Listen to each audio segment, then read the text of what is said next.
পীর ধরার ব্যাপারে হাদিস কোরআন পাকের আলোকে জানাবেন।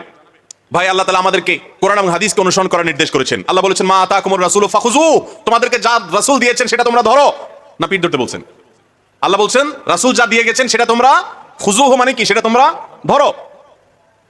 আল্লাহ তাআলা ইয়াহইয়া আলাইহিস সালামকে বলছেন, ইয়া ইয়াহইয়া খুযিল কিতাবা বিকুওয়া, হে ইয়াহইয়া তুমি কিতাব ধরো, কোরআন ধরো, মানে ওইটাকে অনুসরণ করো। অতএব কোনো ব্যক্তি না, আমরা অনুসরণ করব কোরআন এবং হাদিস। আমাদের নবীজি যাওয়ার সময় কি রেখে গেছেন?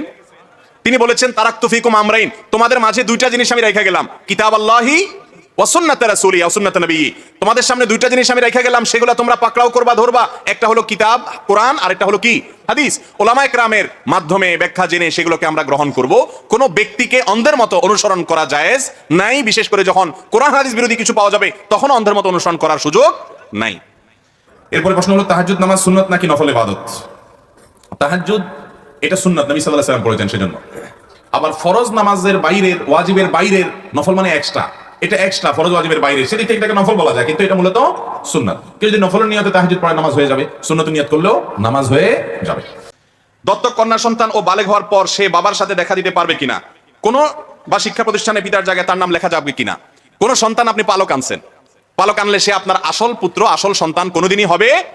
তার শিক্ষার সার্টিফিকেটে, পাসপোর্টে, বার্থ সার্টিফিকেটে, সবগুলোতে তার যে জন্মদাতা বাপের ঘরে তার নাম